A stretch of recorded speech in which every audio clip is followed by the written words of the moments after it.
कि वो बेचारा ट्विटर पे आ गया, जहां एक विद्यार्थी को इंस्टाग्राम व्हाट्सएप ये कम थे जो उनको ट्विटर पे आना पड़ा, और वो ट्विटर पे अपनी आवाज उठाता है। अगर एक ट्वीट जो वो करता है वो ट्रेंड में आ जाता है तो वो उस चीज को सेलिब्रेशन समझने लगता है। अगर कोई छोटा मोटा न्यूज चैनल उस चीज को दिखा देता है तो उसको लगता है कि वाओ हम जीत गए। सोचिए, एक विद्यार्थी की मानसिक स्थिति को हमने इतना कमजोर कर दिया है कि अगर एक विपक्ष का नेता राहुल गांधी हमारी किसी समस्या को लेकर ट्वीट भी कर दे तो हम समझते हैं शायद बात अब बनेगी।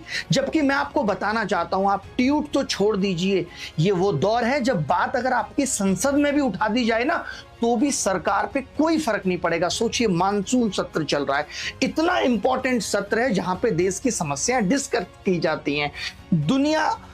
देश के हर कोने से जो एमपी हैं वो अपने राज्य की समस्याओं को लेकर के आते हैं, सामने रखते हैं। एक प्रधानमंत्री जो पूरे देश को लीड कर रहा है उसका होना कितना जरूरी है। मानसून सत्र जिस पे पर डे करोड़ों रुपए खर्च किए जा रहे हैं और प्रधानमंत्री साहब लंदन में घूम रहे हैं। यानी अब अगर आप ये भी सोच के बैठे हैं कि आपकी सत्र में रिफॉर्म को लेकर के आवाज उठाई जाएगी और उस पर सरकार कोई एक्शन लेगी, तो बिल्कुल भी नहीं। कभी आप 3 घंटे बैठकर देखिए मानसून सत्र में, आपको पता चलेगा कि सिर्फ वहां एंटरटेनमेंट होता है। कोई नेता अगर किसी बात को उठा भी दे तो वो एक कान से सुन के दूसरी कान से निकाल दिया जाता है, क्योंकि इस देश की जो मौजूदा सरकार है उसको लगता है कि वो सब कुछ सही कर रही है, क्योंकि वो तो हर राज्य में आ जाती है। उसको कैसे पता चलेगा कि वो गलत भी है? उसको लगता है वो सब कुछ ठीक कर रही है। ये विपक्ष बेवकूफ है जो किसी बात को उठा रहा है, और जो लोग पार्टी में अंदर उनकी इतनी हिम्मत नहीं है कि वो ये आवाज उठा सके कि देश में कुछ गलत हो रहा है, क्योंकि वो तो खुद के दम पे जीत कर ही नहीं आए। आज इस देश में सिर्फ एक राष्ट्र एक चुनाव, वन मैन शो हो रहा है। सिर्फ एक आदमी के इर्द गिर्द पूरा देश घूम रहा है। आज रेलवे एसएससी एग्जाम्स में जो हो रहा है वो सिर्फ स्टूडेंट्स के साथ अन्याय नहीं है, इस पूरी शिक्षा व्यवस्था पे तमाचा है।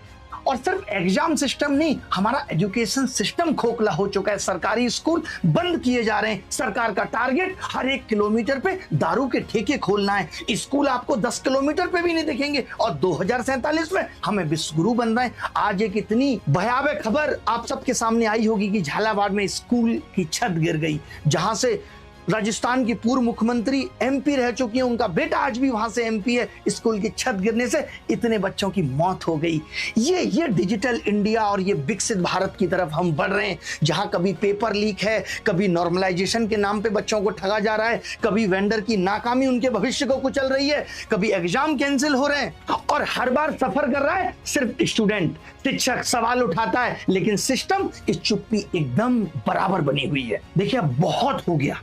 31 जुलाई हम देश भर के सभी शिक्षक मिलकर जाएंगे डीओपीटी मिनिस्टर से मिलने, और हमारी गुजारिश रहेगी अगर इन समस्याओं से निजात पाना है तो बड़े कदम तो उठाने पड़ेंगे। और हम ये बिल्कुल भी नहीं चाहते, हम किसी सरकार के खिलाफ नहीं है, हम सरकार की नीतियों के खिलाफ हैं, सरकार की उस घटिया मानसिकता के खिलाफ हैं जिसको एजुकेशन सिस्टम, एग्जाम सिस्टम के खराब होने से कोई फर्क नहीं पड़ता। उसको ये नहीं लगता कि विकसित भारत बनाने के लिए, भारत को विश्वगुरु बनाने के लिए एजुकेशन सिस्टम और एग्जाम सिस्टम कितना जरूरी है, सरकार को अच्छे से चलाने के लिए कितना जरूरी है अच्छे लोगों की भर्तियां। तो हमारा सबसे पहला कदम है इस सिस्टम को बदलने के लिए कि देश भर के सारे शिक्षक जाएं एक साथ और डीओपीटी मिनिस्टर से मिलें और उसको बताएं कि देश में क्या समस्या है। हम कोई किसी पार्टी से बिलोंग नहीं करते, हम किसी पार्टी की आवाज नहीं है, हम उस विद्यार्थी की आवाज हैं जिसके घर पे 2 वक्त के खाने के लिए भी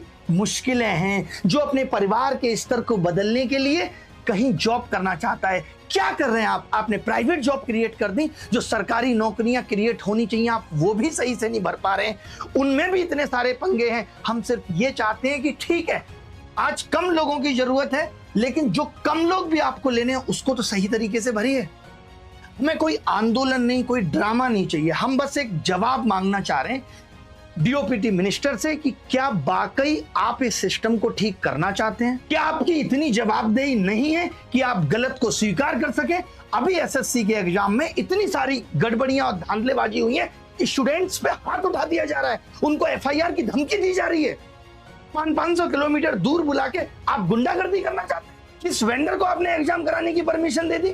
आज हमारी सरकारें इतना समर्थ नहीं हो पाई है कि एग्जाम करा सकें। और बात इतनी बड़ी बड़ी।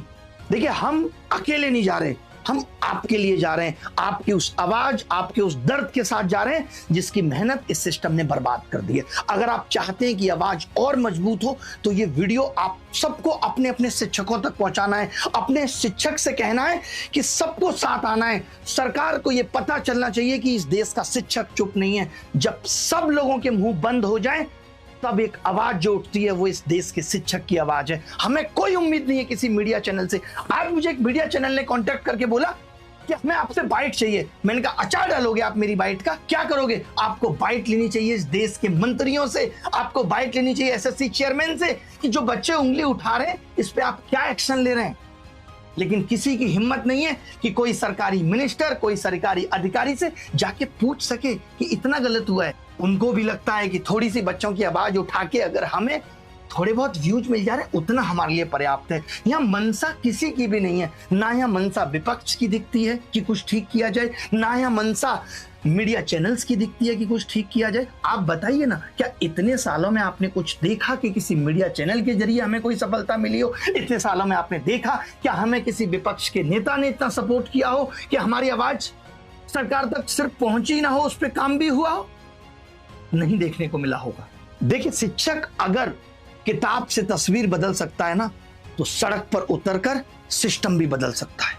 31 जुलाई को मिलेंगे मैदान में सवालों के साथ। मैं आप सभी शिक्षकों से गुजारिश करना चाहता हूं, राकेश यादव सर और पूरी करियरविल टीम के रेस्पेक्टेड टीचर्स से, कुमार सर, शुभम जैन भाई, विक्रमजीत सर और रैंकर गुरुकुल के सभी रेस्पेक्टेड टीचर्स से, नीतू मैम और केडी लाइफ के सभी रेस्पेक्टेड टीचर्स से, जयपुर से राजा सर और नियोन क्लासेस के टीचर्स से, आशुतोष सर और अड्डा 247 के सभी टीचर्स से, अंकित भाटी और RWA के सभी रेस्पेक्टेड टीचर्स से, आदित्य सर और विनर इंस्टीट्यूट के सभी रेस्पेक्टेड टीचर्स से, जितनी भी इंडिया के अंदर फीमेल शिक्षकें पढ़ाती हैं, चाहे वो हिमांशी मैम, चाहे काजल सिहाग मैम, मैं इन सबसे भी गुजारिश करना चाहता हूं। और हर एक शिक्षक के पास अपनी अपनी प्रॉब्लम्स होंगी। हम एसएससी वाले एसएससी की सारी प्रॉब्लम्स दिखाएंगे, रेलवे वाले शिक्षक रेलवे के रिफॉर्म की बात करेंगे, टीचर की कितने सालों से भर्तियां नहीं आ रही, मजाक बना के रख दिया है। भारत को आप एजुकेटेड देखना ही कहां चाहते हैं कि आप शिक्षक की भर्ती निकालेंगे? आप तो स्कूल बंद करने पे पड़े हुए हैं।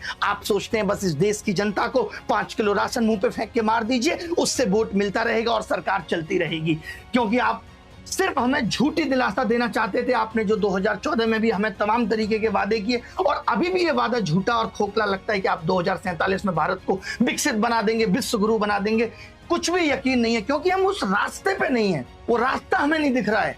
बिहार के जितने भी टीचर्स हैं, चाहे वो इंजीनियर SK झा, नवीन सर, पटना से रोशन सर, ज्ञान बिंदु एकेडमी से, और सबसे बड़े टीचर देश के जिनको हम सब ने इतना प्यार दिया, खान सर से मैं स्पेशली गुजारिश करना चाहता हूं कि वो एक दिन का वक्त निकाल कर के 31 जुलाई को आए और हम सब के साथ हमारी भी आवाज को और बुलंद करें।